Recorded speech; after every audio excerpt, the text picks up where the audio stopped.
भारत की जो पावर है ना, जियोपॉलिटिकल पावर, वो इस इंसिडेंट में निकल के सामने आएगी। हुआ क्या है, केरल की एक नर्स थी जो कि यमन में जाकर अपना जो नर्स क्लिनिक है वो खोलना चाहती थी, और वहाँ जाके वो ये चीज़ है, जो प्रोफेशन है, वो आगे बढ़ाना चाहती थी।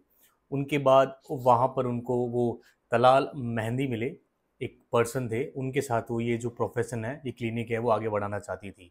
लंबे समय के बाद 2017 के आसपास उन्होंने जब वापस भारत जाने की कोशिश की, और हालांकि ये भी हुआ होगा कि काफ़ी सालों तक उन्होंने स्ट्रगल किया होगा भारत जाने के लिए, क्योंकि जो तलाल मेहंदी है, उन्होंने जो उनका वीज़ा था, जो उनका पासपोर्ट था, वो ज़ब्त कर लिया था। और बार बार कहने पर भी, जो निमिषा प्रिया है, उनके बार बार कहने पर भी उन्होंने नहीं दिया। तो आखिरकार उन्होंने तंग आकर उनको एक जो इंजेक्शन होता है वो बेहोशी का, वो दे दिया। तो अब फाइनली जो बेहोशी का इंजेक्शन दिया गया था, वो ओवरडोज हो गया था। ओवरडोज होने के कारण क्या हुआ, उनकी डेथ हो गई।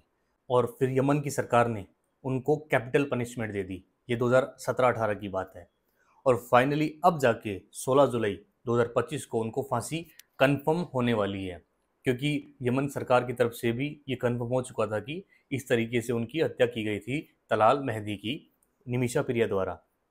अब भारत की जो पॉलिटिकल जो पावर है ना, अब नज़र इसलिए आएगी क्योंकि यमन में अभी सिविल वॉर चल रही है, सीधे तौर पर हम बात नहीं कर सकते।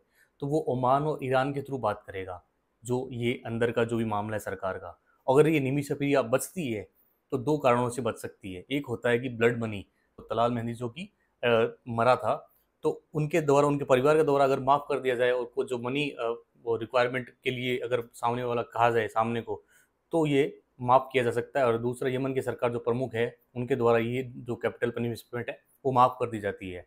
तो भारत सरकार भी कर रही है काफ़ी स्ट्रगल, लेकिन फिर भी फाइनली यमन सरकार ने 16 जुलाई को उनको फांसी देने का फैसला कर लिया है। अगर आगे जो कुछ भी होता है, तो अगर भारत की जो पॉलिटिकल जीत होगी इसमें, अगर यमन सरकार उसकी तरफ से मान जाती है तो